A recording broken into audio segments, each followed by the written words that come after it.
Just started with our lecture in the afternoon.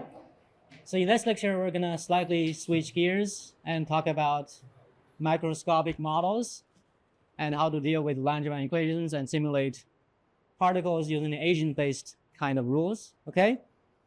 To get started, let's think about our active Brownian particle that we've been thinking about since yesterday. But in this time, we're going to think about a Langevin equation.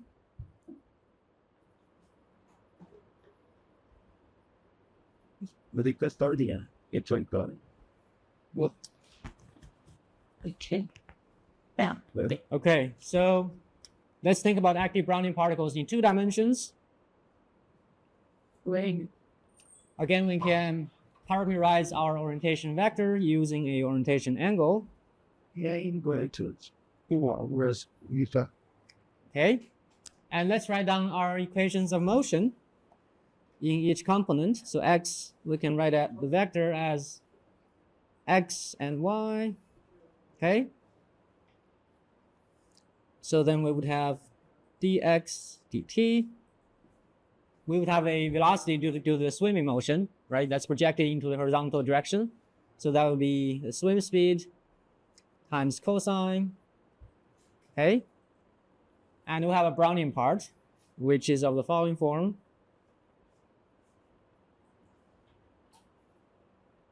I'm going to write down the equations first, and then we'll talk about what these terms mean. And similarly, in the y direction, we have an equation of a similar structure, except that the swim velocity, now it's sine phi.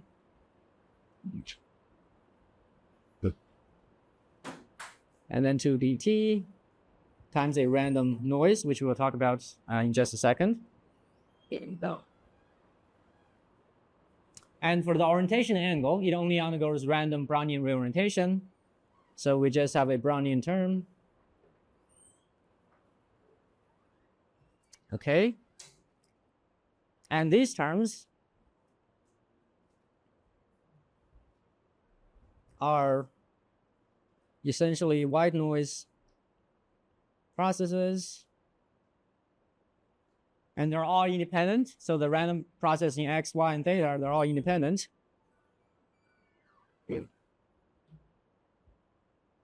So an ensemble average, so the average is 0 for any direction. Oh yeah, sorry, that's phi. And their correlation at time, say t and t prime. So that's a delta function.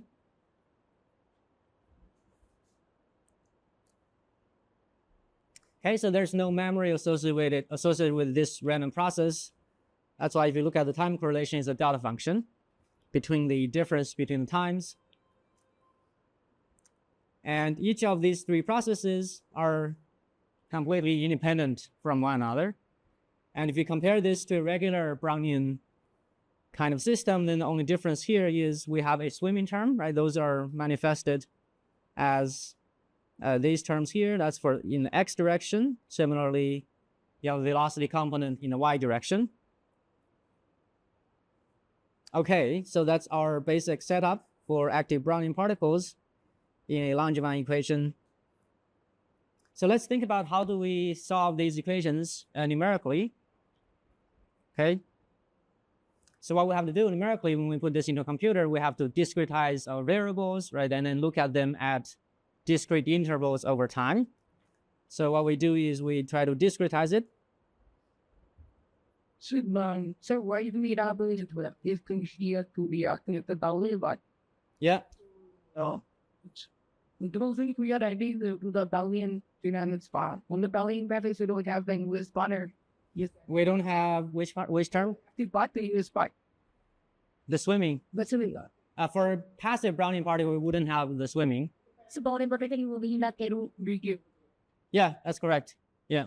So you can set the swim speed to 0 and then get back your regular Brownian particle, right? Noises have, we can always have noises that subtract the language of the school. So I've scaled out the diffusivities. That's why all the noises are unit variance in that sense. Their amplitude is 1. plus the delta correlation. Yeah. So one thing is to help you remember these coefficients. The easy way to think about why is the square root of dt? It's simple in terms of a scaling argument. So remember that when you calculate mean square displacement, right? So essentially, you're looking at the average of x squared. That goes something like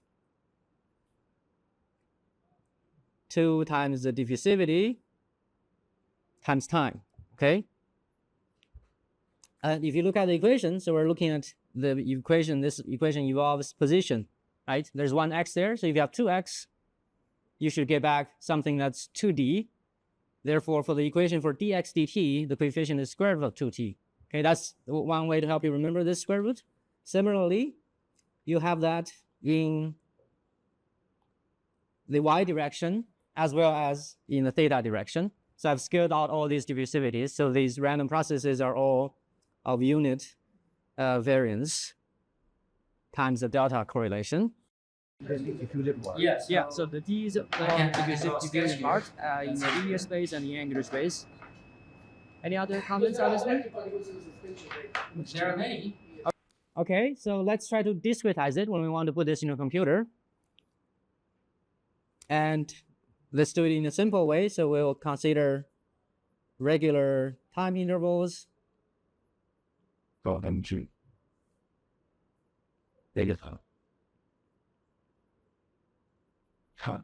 Of separation delta t.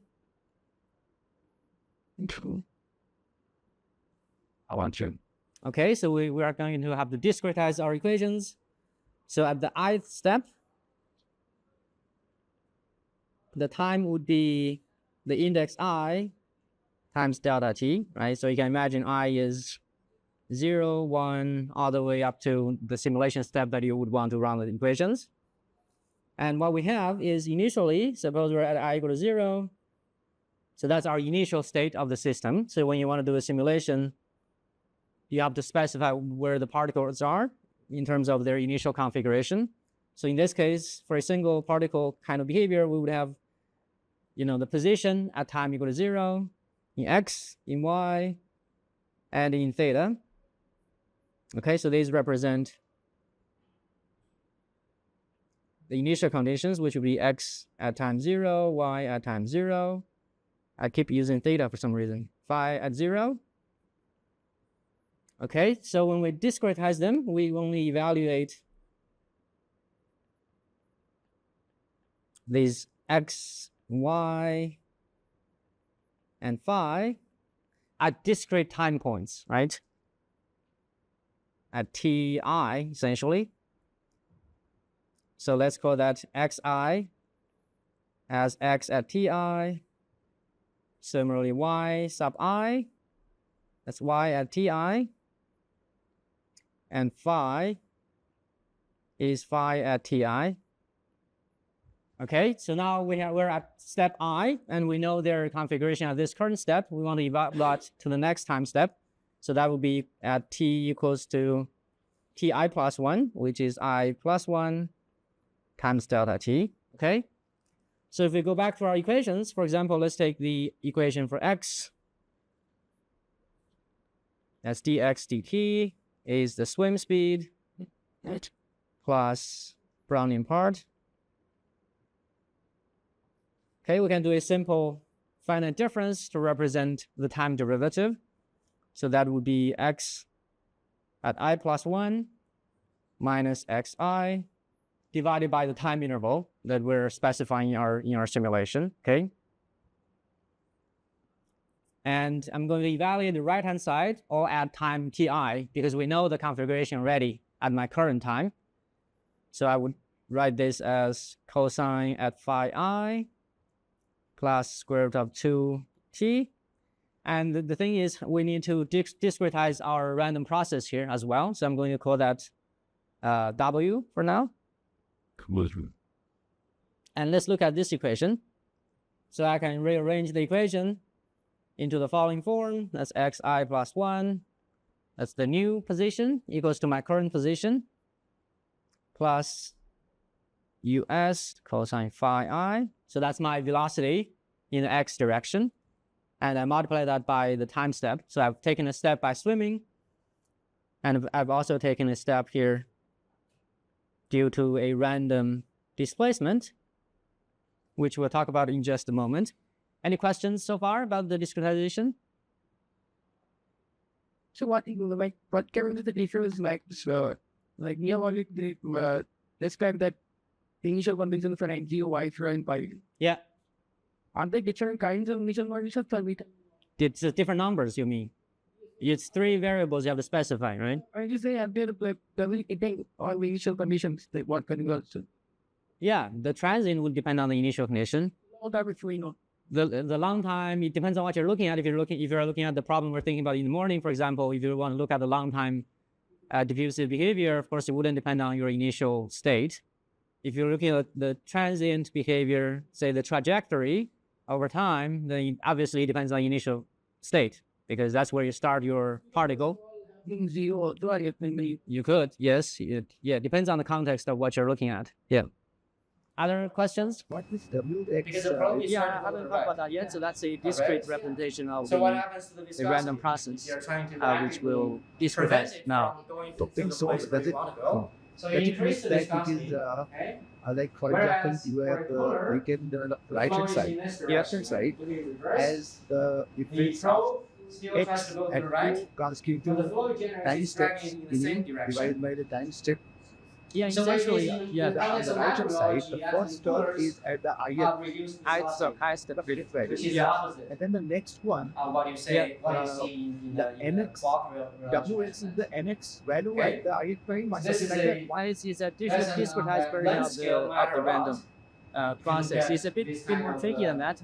Yeah. Because we are for sure it belongs in does Wx corresponds to the ith. Yeah, so that yeah, then essentially that. But that would be the random displacement that occurred in the interval from I to I+1. Yeah, but that displacement doesn't depend on your position. It doesn't depend on where you are currently. Yeah, so that's why I didn't associate I with that variable there. So like we have discretizing this, we have suppose in the computation. Yeah. We tabulate like Gaussian quadration. So we tabulate all the values on x at different times. That's right. Yeah. And all the values of nx at different times. Yeah. Yeah. Yeah. Yeah. Why we are not writing it just at the nx sign? You could, but then there's a sort of you're sort of implying that it depends on the I state or the configuration at I step. For the random process, it does not. It did not. Yeah. So because it is the configuration corresponding value of the state. Yeah. Or it is not. Yeah. No, the random displacement that you're gonna generate doesn't depend on where you are right now. Right. Please again. If it's a Manchurian process, yeah, it should depend on the last state. Yeah. There's no memory associated with the process. Yeah. It's coming from the random. Yeah. Change. So it's done. And so it's a winner. It is, yes. Yeah, it is. Yeah. Yeah, so we're gonna discretize that, and then we'll get this random displacement, which gives you a kick from I to I+1. Yeah, that's correct. Yeah. Question? So just back and back the randomness is. Sorry? Just the thing. Yeah. Not yet. We haven't. This W here still depends on the time step, right? Because depending on how large the time step is, the random kick you get is different. When you discretize it. Wx separately comes on for terms of nx or some border times. Yeah, we're gonna do that. It depends on the integration of that, right? Yeah, depends on you want to integrate that process over delta t, right, to get this W x essentially. So that's what we're gonna do here.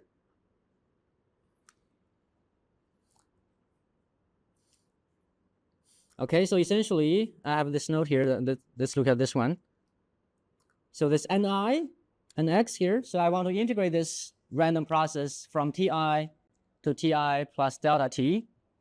And that gives me the random increment. Okay? And the only thing I know about Nx is its average and its variance. When you discretize it, the correlation becomes a variance. So the average is 0.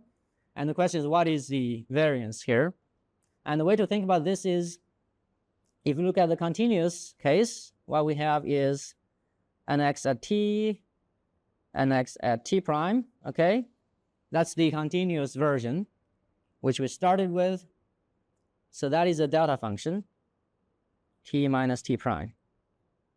So when we integrate this delta function, is in time, in this case, you get back 1. Okay, how do we get that from our simple discretization? We want to integrate from ti to ti plus 1, okay? And, okay, so here's a sketch. So this is at ti, this is at ti plus 1, right? So we're going to replace the integral by a Riemann sum. In this case, it's only a single step, a single interval, delta t. Okay, so that's our time displacement. What should the height be to get back 1? 1 by min. So that's 1 by delta t, right? So that's an approximation of the integration of the delta function, which means what we should take is to take the variance to be delta t. Because it's whole scale. Yeah, we square that. No. Which one is squared? We're always looking at the variance, so they're both the same on the same level. It's squared, right? Even the correlation or the variance. So we should take that as having a variance of delta t. Okay, that's great. So what we have to do now is we just want to generate random numbers with a zero mean and with a variance of delta t. So let's again factor out this delta t. Okay. So the final step here is this.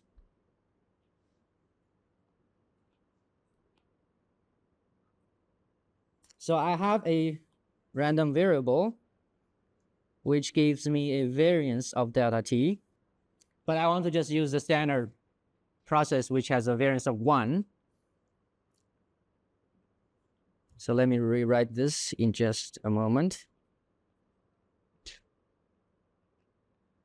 Okay, so here's a formula from statistics. If you know, so if you know the variance of a random variable, say y, okay, you know that. And the question is, what is the variance of this random process multiplied by a scalar number? So what is the variance of, say, alpha y in relation to the variance of y? Anyone remember this formula? Sorry? I would like. Yes, so you want to square alpha. The reason is the variance has 2 y's in there, right? That's the average of y times y, which means we can just generate random variables with variance of 1 and then multiply by the square root of delta t, right? Okay, that's great.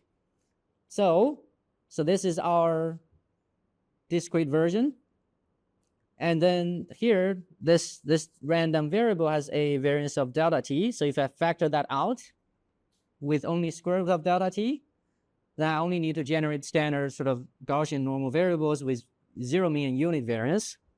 So that concludes the discretization. So if we combine our terms now, what we have is the following. So for x, I have xi plus 1. That here, yeah. So in the second term, we have maybe it times 330. First of all, it times like, so going to the integration that if I show here, is no more than you come down. Yeah. The arrow is to the next side. Times. This one, yeah. Yes, that is the integration that we So yeah, that's this one, right? that both things. Yeah, this one is the integral in discretized version. You're only integrating over delta t, one step. The continuous version is the one here, right? So NDS within one interval is just evaluating this n times delta t. So that's defined as delta nx. Delta nx has a variance of delta t. So then the next step is I factored out a square root of delta t. Then this guy, you know, the average is 0, and the variance is 1. So now it's just random numbers that we can produce in our computer. So in conclusion, we have the following equation. So xi plus 1 is xi, that's my current position. Now the first step I take, first kind of movement is due to my activity or swimming motion times delta t plus this part, this one, right? So that is square root 2 dt times delta t times this random variable here. Okay. Any questions about this? Yeah. I understand how delta NX is a point in the what they have. This one? You mean, are you talking about from here to here? So we know the variance of delta n, right? That variance is how much? Is delta t. But I just want to use standard random numbers which has a variance of 1. So how do I get a variable with variance of delta t from a variable with variance of 1? I want to multiply by the square root of delta t, right? That's making use of this formula here. Yeah. But that's with the Yeah. Other questions, comments? Okay, good. So this is for x, and similarly, we can write down an equation for y. We don't need to do the derivation again, so because the random process is the same, except that it's independent. S sine phi I, okay, times delta t plus square root 2 dt delta t. Okay, so to distinguish these processes, because they are independent, so let me associate a superscript to these guys. So that's ni of y. And for the angle, it only has a random displacement. So the angular equation is simpler in that sense. So just phi I plus square root of 2 dr delta t times a random displacement in the angles. So that completes our discrete equations for active Brownian particles. Without, of course, still we haven't looked at multiple particles that are interacting with each other. So currently we're still looking at non-ideal particles. Any questions, comments? Okay, so let's try to look at these equations by doing a simple simulation, which we'll also have you guys do during the tutorial. But for now, let's just look at a single experiment. thing is this question Which equation is phi it is? phosphide or didn't like It is changing. That's the that's the question which should be choose first and which should be changed last. So okay, so you should set a constant in velocity. principle you have your current state at x and you have xi, yi, and phi How I. much force do I need to apply? So in if order for that to you want happen? to evolve that to the So new the state, mode right? of operation. So if you define two set of variables, one is your current position, one is your new position, then you don't need to worry about it. But if you're updating your position in place, so you have your only one variable x, right, and y and z and theta or phi, you're just incrementing that in place. Then you want to update. You can update phi first before because you should take the old phi, right, in order to calculate x, y, phi at I plus 1. So the best practice is just to have two set of variables. One is your current configuration, one is your new configuration. Then once you evolve one step over time, you update your old configuration to the new one. We're just going to look at that now in a... We'll get the phi carries the ix values. Yeah, you just need to keep track of that, right? Yeah, This is the previous tiny state reading. it is. So x and y are temporary and there. Yeah, Including the phi. sure. So the best phi to be Yeah, yeah. So you have to always keep in mind where you are in the time steps. So all equations, everything on the right hand side, that's the old configuration or the new one, and you're trying to evolve that to the next step. Okay. Good. Let me switch. I guess it's not showing up my other screen right now. Give me 1 second. Okay. Okay, good.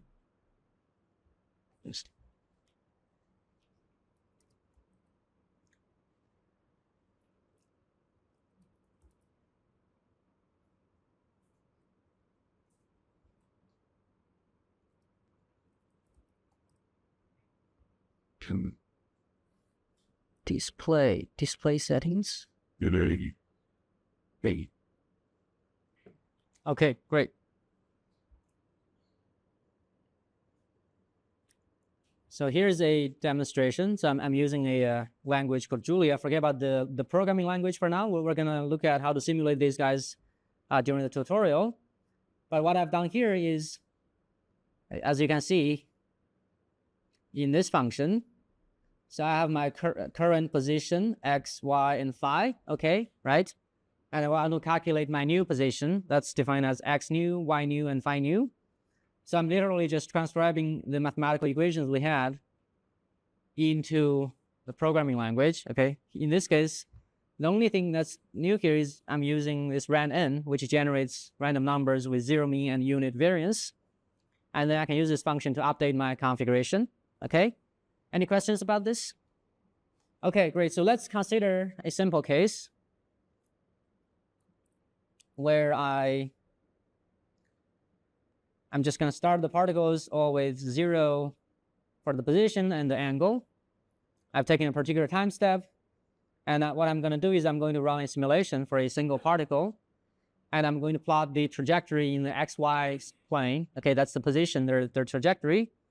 So let's look at that.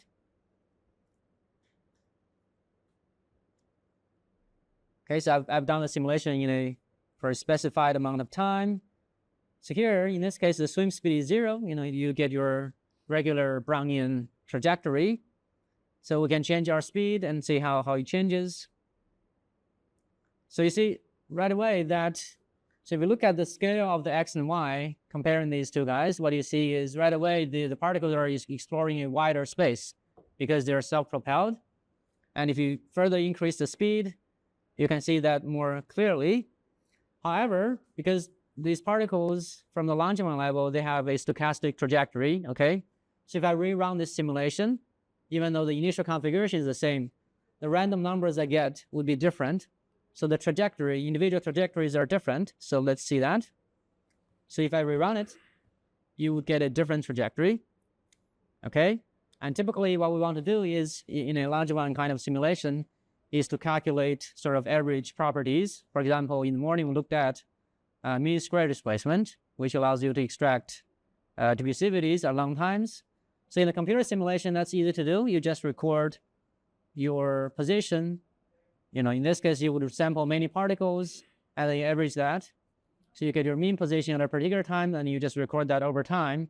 Then you would have a mean squared displacement curve as a function of time. Then you can extract, for example, the long time diffusivity from that, okay? And we'll do that exercise during our tutorials. Any questions about this demonstration? So, yeah. The mean square is The mean squared, yes. So you have to, this is one realization. This is one realization. So you have to do many of them and then add them up and divide by n, number of particles. Yes.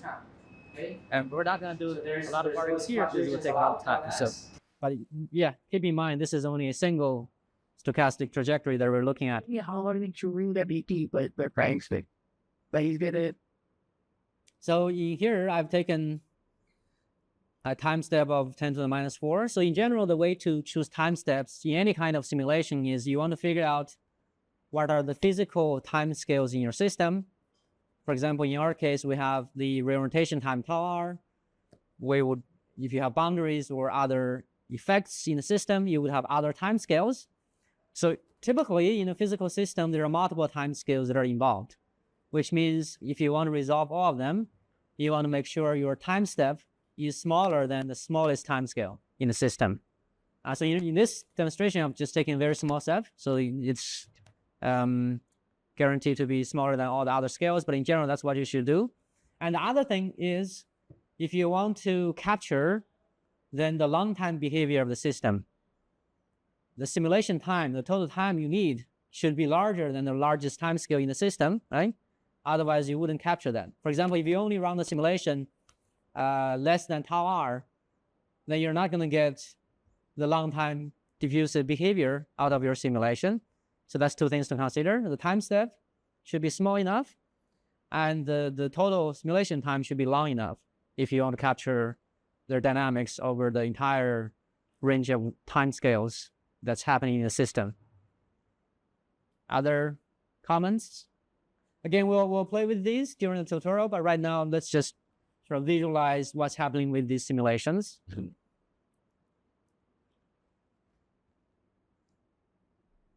Okay, so in the morning, we also talked about external field that try to align these particles.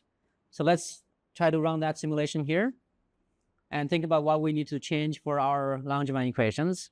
So I've taken the field to be in the x direction. So this Ex, that's just the unit vector in the x direction, which is 1, 0 in their entries. Okay, so again, it's a cross product as we did in the morning.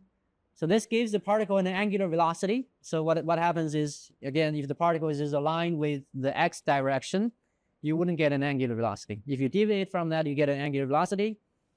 So notice the only thing here that we have to add to our equations is in the angular part, because we're only now adding an additional angular velocity to the system. And you can calculate the cross product, which turns out to be minus omega c times sine of phi. So that's the angular velocity. So what I have to do is I just add that to the angular equation of motion. So now I have a new angular displacement, which is the angular velocity times the time step. And the Brownian part, I didn't touch that at all. So that still remains the same. Does that make sense? Any questions about this part? So comparing this to the previous example we did, the only difference now is I have an additional angular velocity that's trying to bias the particle's orientation. Okay, so let's try this. Yeah. Now that W is coming as when M. Yeah, so that's that part is still the same as before. Yeah. So this one is new. Yes. Right. Yeah. And for the X, notice this field doesn't affect X directly. It affects it indirectly by changing the angles. So the X equations here are the same as before. It's a nucleus tangent. I cannot take the light. It's Which one? yes. The omega? Yeah. No, that's random because the angle is random. Yeah. To the top. Yeah. The bottom is upper then. Oh, this part. Yeah, that's the Brownian rotational motion. Yeah. Bike is taking. Yeah, so they're turning randomly. Exactly. Yeah. I don't know why that. But I get that in the. Yeah. Yeah. Yeah. Yeah. And I must submit you that will be. Right. Yes. Yes. Yes. So in the case before here, right? In the case where it's just active Brownian particles without the field, you just have only the one piece here, which is the random reorientation. So now we've added the effective to the field. So let's see. Let's again look at some trajectories. What's happened here? Okay. So now I'm taking a particular swim speed, which is 2, in terms of the units that I've specified here, which again, we're gonna talk about the details later on. But what I'm doing here is again, looking at a single stochastic trajectory. I have 2 figures here. At the top, I'm plotting the trajectory in the XY space. Good. In the second plot, I'm plotting QX. QX, that's the your orientation vector in the X direction. So that's cosine phi, right? I'm plotting cosine phi as a function of time. Phi thing is forming that way. Yeah, so the second plot is just the angle as a function of time. You see it's quite noisy. And in this case, the field is turned off. So it's just random kicks to the angle. So what you see is...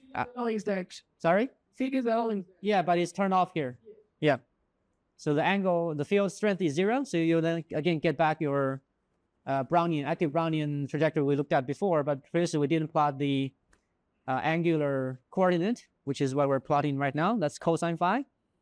Cosine phi is from -1 to +1. Okay. It's fluctuating between -1 and +1. And so let's see what happens if I start the field. So physically, we expect that if the field is quite strong, what's cosine phi? What's the orientation? It should be aligned with the field, right? So phi is 0. So cosine phi is 1. So we should expect Qx then to be getting more and more close to 1, and then the fluctuations will be suppressed. So let's see if that's the case. Indeed, you see, as I increase the field strength, on average, it's getting more closer to 1, but you always have random fluctuations that kicks their orientation out of the field direction. But you see clearly, there is a bias here. The fluctuation field also means this type of force is very active. There's no force, the torque. Yeah. Like the field is too high. Yeah, then it's weak, right? If you look at in this case, the field is about 100. It's actually around 1 only becomes big. Yeah, so you can't get to, say, -1. You can't get to the opposite. It's hard because the field is very strong, right? Here you have to look at the magnitude of the y sort of labels here. So it's in this case, it's quite close to 1, right? The minimum you get here is 0.95. Whereas if you turn this off, again, of course, it goes to -1, right? Gradually, it gets closer and closer to the orientation that the field is trying to turn these particles towards. And, okay, we looked at the orientation, but because the particles are swimming, your orientational dynamics is then reflected in your translation. So if you look at the displacement in x and y, what we see is the following. As you increase the field, because particles are now more and more aligned towards one direction, which means they will travel much further along the field direction for the same amount of time, right? Compared to the case where the field is turned off. So we can see that here. If you look at the x-axis here, you see we're getting more and more displacement in x. So all these simulations are going to run in the same amount of time. So you're getting more and more displacement in the x direction. Okay? Because your field is strong now. That's just reorienting these particles towards that direction. Yeah. Okay, any comments on this part? The point here is that QC according to QY you're gonna be stream random, right? What's going on? Yeah, so that's a good point. So let's look at it. Artificially, so in this previous theoretical model, you artificially didn't allow. It would be random because Qx and Qy are not independent. They're just projections of the orientation vector. So it's sine phi, right? Which would be close to 0. What caused by Yeah. the energy thing close. So we can plot that here.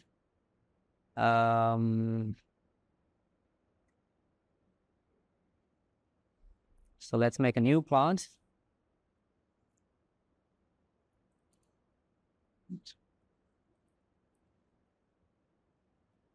Plot time versus sine phi.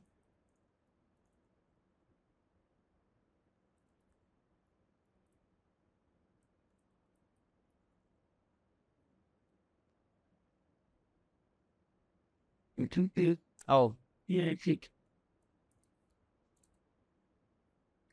what's happening here? Okay, I got it. yes. So it's slightly more if you look at the magnitude. But it's still like fluctuating hours. Yeah, it is. Because the angle, again, is biased towards 0, right? So sine phi is 0. Another question is that if we change the speed, You change the speed, yes. you see, we matter like their relation. So now we can see the where it's slim. What do you mean? Does it affect the dynamics of the system? And what is this? Yeah. Well, if the speed is faster, then you go even further. Yeah. Right? That's different from the case where you are applying a force. We're just applying a torque.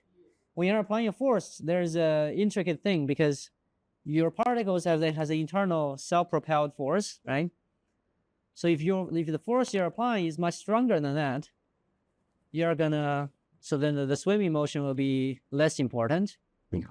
But in this case, we're doing a torque, so there's no inherent torque to the swimming motion. There's just the random Brownian torque in the system. But yeah, swimming faster, then you just go travel further in the x direction. Other questions? Okay, great. So let's go back to the slides. What's happening here? Kachi.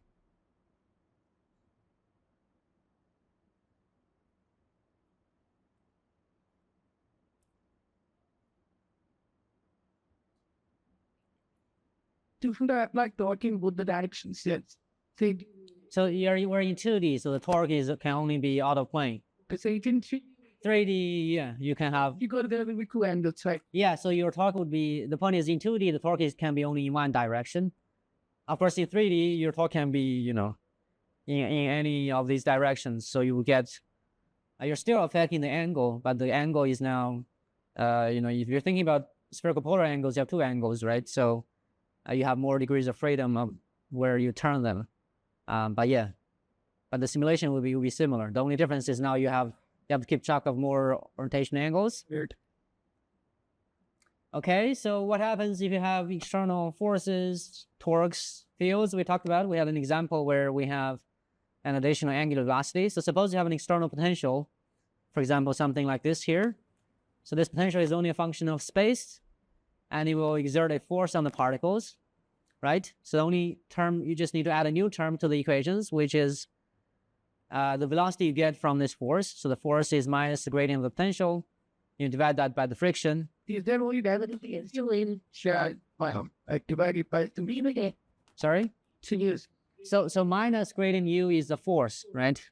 But what we need is the velocity, because we're evolving an equation of motion for x. Divided with viscosity. No, that's the friction coefficient. Yeah. So sorry. Yeah. Different notations. Yeah, that's the friction. Okay, so that's the only thing you have to add to your equations. So let's think about other cases. So I'll skip. I guess this one is interesting, so maybe we can talk about. So in the previous cases, we looked at applying an external orienting field that biases particles towards a direction, right? So there are other kinds of active particles. For example, a chiral, what's called a chiroactive particle. What happens is, here's an example that you observe in nature. So if you look at this microorganism here, so the large segment here, that's a cell body, and it has a tail. So in this case, the tail is not aligned, so it's slanted. And what happens is, as you flop the tail, because the force it generates is not aligned with the center of the cell body, you're going to get a torque. And the swimmer is actually going around in circles. So that's called a chiral kind of active particle. So it has sort of an intrinsic angular velocity as well, in addition to their intrinsic linear velocity of swimming. I think the next it is rotating like on a perimeter of a circle.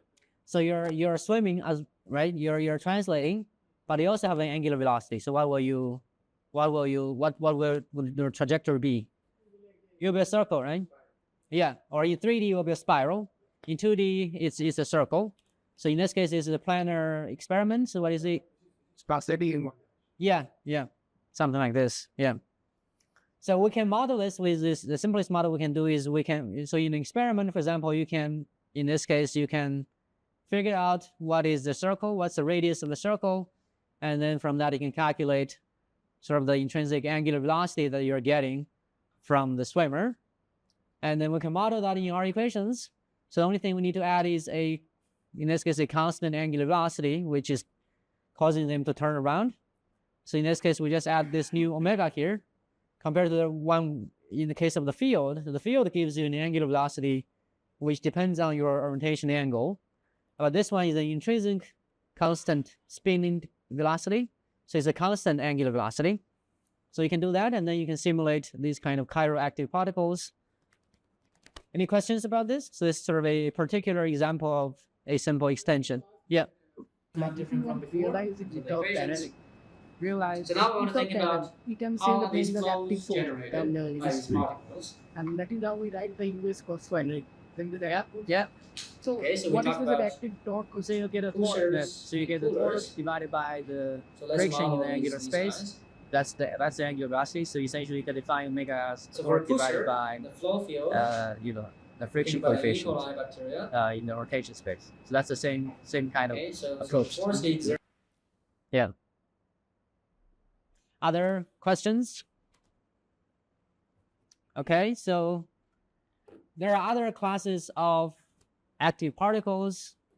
For example, there's a type of model called run and tumble active particle. So what happens, so this is a good model sometimes when you want to look at things like E. coli. So what happens with this bacteria is you have, again, a cell body, and you have multiple flagellum that extends out of the body.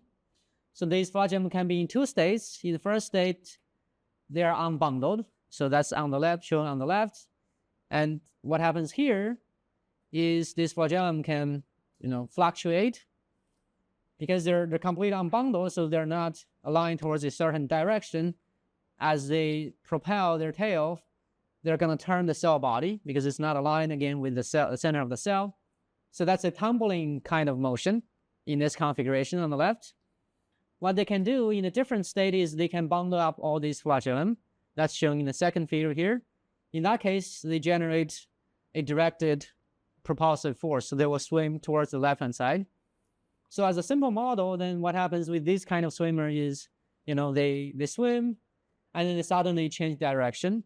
So the difference here between the run tumble motion and active Brownian motion is the rotation for active Brownian motion is a continuous time random walk. Right? You're continuously rotating the particle at all times. In this case, it's discrete. I take a step. Within that step, I'm not changing my orientation at all. Only until I've hit my clock where, I decide I need to change my orientation. I suddenly change it, and then I stay in that orientation again for certain amount of time before I change it again. So this is a discrete time random. Periodic or the So tumbling if we happens have, So the rate of tumbling, you have to model it, right? So there's questions, how long does it take for you to take a tumble, for you to start tumbling? So there are different models for this E. coli. Typically, from experiments, a Poisson distribution is a common example. So how long does it take? So maybe people actually have observed something, some sort of this kind of behavior. Yeah. So it happens randomly, or it happens after some periodic elapse of time. Yeah, there is a time distribution, so it's not a constant time. That's They're starting off. not constant. It's fluctuating. So so in this case, then even So when a convert, anytime it can decide to dump.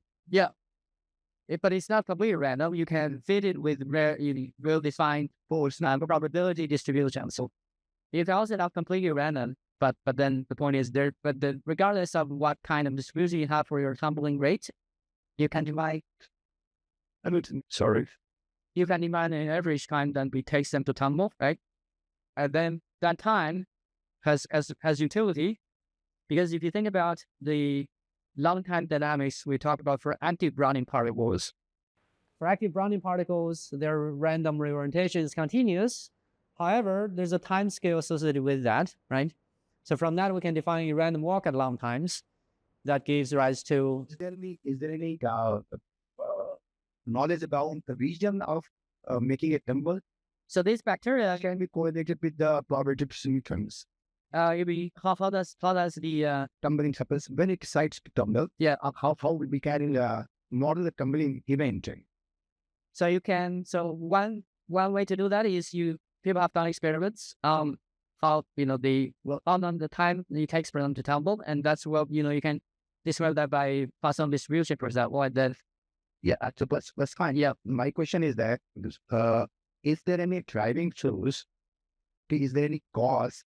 Is there any reason which causes the why do I tumble? particle to tumble? Yeah. And that can be actually physically calculated into the equations. You could, but Which takes care of the facts that it is going to tumble after a certain time. then what you have to do based on this picture here is you have to model the motion of these filaments. Right. You have to model the unbundling outbundling process, and then when you're in the state of unbundled, then you will tumble, and when you're bundled, then you don't do that. So people typically just take a distribution from experimental measurements to say, oh, this bacteria typically tumbles in a polysom-like distribution per the rate, or this bacteria has a constant time. It's always 6 and 1 second to take a tumble. There are different kind of distributions. That's the easiest way to do. If you want the mechanics, then it's a bit more tricky. Then, other questions, comments?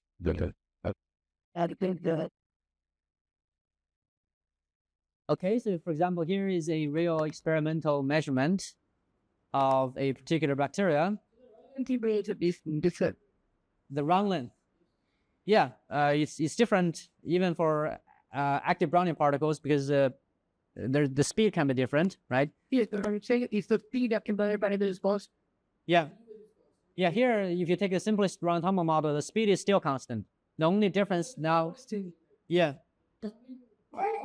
Yeah.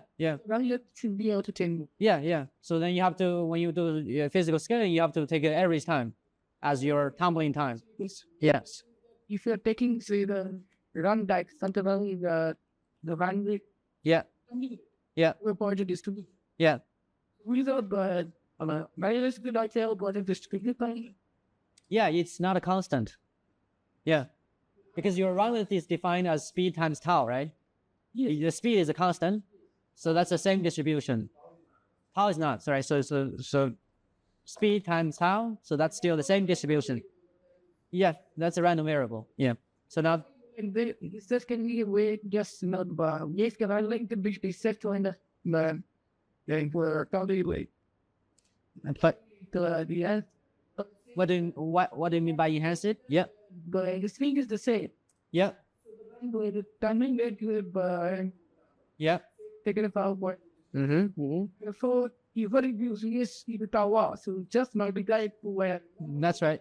The follow that solution. Yeah. Can just operate with external factors to read the actual to the can of the reframe is I can read the relevant everything by I guess why do you want to make it different? Well, what are you thinking? Yeah. Different for in what sense? Guess this is a long question. Yeah. Yeah. For this is also same the other years. Oh, yeah. Because it's defined by yeah. It cannot be different but yeah, because your run length is always defined as speed times the time, right? Yeah. Unless you change the speed, say your speed is now maybe also not a constant, then it's different, right? So other comments? It's done. Okay, so I'll skip this one. So now let's think about what happens if we have more particles. So then what we can do here is the simplest way to do this is to model particle interactions with the potential field. That depends on the configuration of all the particles in the system. So this is typical even in Brownian dynamic simulations of passive systems. So here, we still have the same kind of equation, except that notice here I have an index I. So this I here is not the time step. That's particle number I. Okay? So for the ith particle, I have this equation of motion. And if you compare this to the equation of motion we looked at before, what's the difference here? yeah, Only in the second term, right? So I still have my own self-propelled velocity. I have my own random displacement. But I'm getting a force from the potential, or in this case, the potential describes the interaction among particles, so that force to come from other particles. For example, X and Y, right? Which is X and Y? This is we expect to be this position X and Y. Phi is coordinate. I didn't write that out because the reason for that is here we're looking at the case where the potential only gives you a force. So if you think about for example, hard spherical particles, when two hard spherical particles collide, they both just get a force that prevents them from penetrating, but you wouldn't get a torque from that kind of collision, right? So in that case, the angular equation for these particles are still the same as before. You just have your own random reorientation, right? So that equation wouldn't change. So a common potential that people use to model hard particles or hard spheres is this WCA potential, which is a truncated Lennard-Jones potential, essentially. It tells you that it's a short-range interaction. If you're far away, you know, two particles are not colliding, then you don't get a force from contact. When you only get close to contact, you get this force. And then when R is larger than the separation, the force is 0. So that's all you have to do to model multiple particles. And then you can incorporate other rules to your equations. For example, you have some alignment interaction among particles. Maybe you're thinking about non-spherical particles. When they collide, they tend to align due to their geometry. Then what you can do is you can add a torque to the system, which is this L here. The torque would be localized. If two particles are far separated, they don't get this interaction. And this model, for example, here says that I get a torque for particle I. This torque depends on sine of theta and theta j. So that's literally trying to align them. So if theta and theta j, the angle of two particles are the same, I don't get a torque. If they're different, I get a torque, then they're trying to align them. So that's one example of an alignment potential. And in general, you can incorporate these terms into your equation. And then you're ready to simulate multiple particles. And let's look at a few interesting videos. Let's look at one video and before we end this lecture. So here's a simulation of active Brownian spheres and in a periodic box, okay? And they're interacting via the WCA potential I talked about, which essentially prevents particles from overlapping, right? It's a hard core type of interaction. And this is a quite dense system. So what you see here is there's a phase separation. You have a sort of a gas phase and a dense phase here that emerges in the system. And remember, in the first lecture, we showed a video of an experiment where you have active or synthetic colloidal particles that also exhibit this kind of behavior. So you can easily do that in a simulation. I think the time is up. So let's take a break and then we'll continue in the second lecture. Sure. All right. I'll still be here if you have questions. Sure. Without interaction, so then the check doesn't do everything interaction. Yeah, you check. Just I like with interaction. That's an interaction. That's an alignment interaction. But they still have this kind of master formation disappearance, sorry. You do, yeah. But interaction is necessary. Yeah. Because if you don't have interaction, you're just talking about single particle behavior. There's no notion of pattern or collective phenomenon. Yeah. The little thing that we can say in pretty that in that endless and Yeah, it's just self-propulsion, right? Yeah. And the interactions they're always there, even for passive systems. They kind of exactly. It's just activity that's changing their behavior. That's it. Yeah. I'm so so presenting discourse to the kinds of activities equally. And different models or yeah. But they all exhibit this kind of phenomenon. For example, the phase separation I looked at, round-tunnel particles also have that. But physically, if you think about it, of course, you're still swimming. It's just your orientation is different, but qualitatively, you have the same kind of physics that's happening. Yesterday, we started discussing that the big topic is that MV color. So that's a different kind of active system. In that case, it doesn't self-propel, so it's really just generally stresses in the system. We'll talk about that kind of system, I think, tomorrow. Or the day out. So that's a different model. That would be a pneumatic active system. So these systems we're looking at right now are polar in the sense that they're going in a particular direction. Yeah. Yeah.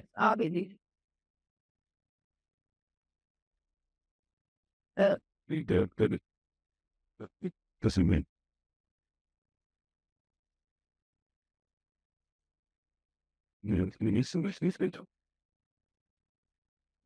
I do.